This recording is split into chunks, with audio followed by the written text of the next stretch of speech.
Hi friends, எல்லாருக்கும் வணக்கம். நாம் இப்போ நிற்கிறது செங்கோட்டை பகுதியில் உள்ள ஒரு அழகான தோப்பு. பின்னாடி பார்த்து தெரிஞ்சுக்கோ, உங்களுக்கு ஒரு ரிவர் ஓடுது. இதுக்கு நேராக போனோம்னா ஒரு மோட்டை அப்படிங்கிற ஒரு டேம் இருக்குது. ஒரு கதை சொல்லட்டுமா?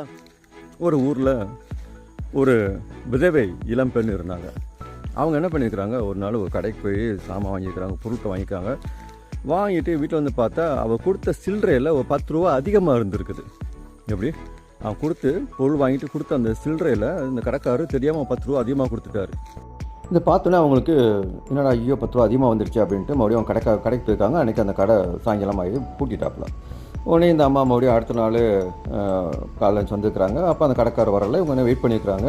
வெயிட் பண்ணி அந்த அவர் வந்த உடனே, ஐயா இந்த மாதிரி நேற்று நான் ஒரு பொருள் வாங்கினேன், நீங்கள் எனக்கு சில்லறை கொடுக்கும்போது அதில் அதிகமாக 10 ரூபா வந்துருச்சு, இந்தாங்க ஐயா அந்த 10 ரூபா அப்படி திருப்பி கொடுத்தோடனே அந்த அப்புறம் சொன்னாராம், ஏமா ரொம்ப ஆச்சரியமாக இருக்குது, இந்த 10 ரூபா என்னமா பண்ணியது போது பாவம் நீயே கஷ்டப்படுற, வச்சுருக்க வேண்டியதான், எதுக்கு இல்லை கொண்டு எடுத்து வரணுமா அப்படின்னு கேட்டோடனே அவங்க சொன்னாங்களா, இல்லையா இந்த 10 ரூபா என்னமோ உங்களுக்கு பெரிய மதிப்பு இல்லாமல் இருக்கலாம், இல்லை எனக்கு இது பெரிய மதிப்பாகவும் இருக்கலாம், ஆனால் இது நான் உழைச்சி சம்பாதிச்ச காசு இல்லை அப்படின்னு அந்த அம்மா சொன்னதை கேட்டோன்னே அவர் ரொம்பவும் வேப்படைஞ்சிருக்கிறாரு. ரொம்ப நன்றிமா அப்படி சொன்னோன்னே அந்த அம்மா போனதுக்கப்புறமா இவர் யோசிச்சிருக்கிறாரு. இவர் இக்கட்டான சூழ்நிலை இருக்கும் பொழுது இவர் தெரிஞ்ச நண்பர் ஒருத்தர்கிட்ட 10,000 ரூபா கடன் வாங்கியிருக்கிறாரு. அதை வாங்கி 1 வருஷம் ஆயிடுச்சு. அவரும் கேட்டுகிட்டே இருந்துக்கிறாரு, இவர் கொடுக்கவே இல்லை.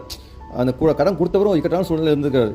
இவருக்கு இந்த 10 ரூபாய் இந்த அம்மா திருப்பி கொடுத்தோடனே இந்த விஷயம் இவர் மனசை ரொம்பவும் பாதிச்சிருக்கு. உடனே என்ன பண்ணியிருக்கிறாரு, தன் நண்பர்கிட்ட போயிட்டு வாங்கின அந்த 10,000 ரூபாய் திருப்பி போய் கொடுத்துருக்காரு. கொடுத்தோன்னே அவன் பார்த்து ரொம்ப சந்தோஷப்பட்டான். ஐயா ரொம்ப நன்றியா, நல்ல வேலை சரியான நேரத்தில் எனக்கு இப்போயா கொடுத்தீங்க அப்படின்னு அப்போ சொன்னேன், என்னை மன்னிச்சிரு. நேர்மையான வழியில் சம்பாதிக்காத எந்த ஒரு காசும் நிலைப்பதில்லை. அது மட்டும் இல்லாமல் அது நம்ம குடும்பத்தையே நம்ம சந்ததியே பாழாக்கிறோம் அப்படிங்கிறத இப்போ தான் ஒரு அம்மா என்னுடைய தவறுகளை என்னுடைய குறைகளை புரிய வச்சுட்டு போனாங்க.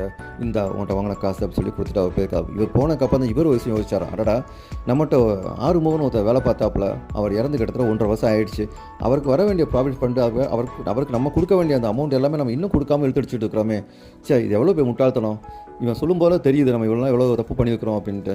பிறருடைய காசை நம்ம அபகரிச்சுட்டு அதை வச்சிருக்கிறது வந்து எவ்வளோ பெரிய ஒரு பாவத்தை அவன் பண்ணிட்டு இருக்கோமே அப்படின்னு மனம் வருந்தி அவங்க அந்த இறந்து போன குடும்பத்துக்கு கொடுக்க போயிருக்கிறாரு. உன் கணவர் இறந்ததுக்கப்புறமா அவருக்கு வர வேண்டிய ப்ராஃபிட் ஃபண்டு, என் கம்பெனிலேருந்து கொடுக்க வேண்டிய எல்லா காசும் இந்த இதில் இருக்குது, 1.5 லட்ச ரூபா இருக்குது, இதை வந்து நீங்கள் வச்சுக்கோங்க, காலதாமம் வச்சு மன்னிச்சிருங்க அப்படின்னு சொல்லி கொடுத்தாப்புலையா. இவர் இந்த 1.5 லட்சம் கொடுக்க வந்தார். இந்த பெண்மணி தான் நம்ம கதையில் ஆரம்பிக்கும்போது வந்தாங்களே ஒரு அம்மா, 10 ரூபாய் எனக்கு அதிகமாக நீங்கள் கொடுத்துருங்கன்னு சொல்லி திருப்பி கொடுத்தாங்களே, அந்த அம்மா தான் இந்த அம்மா. கர்மா, இந்த கதை சொல்லக்கூடிய மாரல் அதுதான். நீ நல்லதை விதைத்தால் நல்லது நடக்கும், தீமையை விதைத்தால் தீமை நடக்கும். நல்லதை நினைப்போம், நல்லதை பேசுவோம், நல்லதே நடக்கும். இந்த கதை பிடிச்சிருந்துச்சின்னா டக்குனு ஒரு டிக்கெட் போட்டுக்கோங்க. ரொம்ப பிடிச்சிருந்துச்சின்னா பட்டு உங்கள் ஃப்ரெண்ட்ஸோட ஷேர் பண்ணிக்கோங்க. மீண்டும் ஒரு குட்டி கதை சந்திக்கும் உங்களது விடைபெறுவது உங்கள் ஜீவன். பாய் பாய்.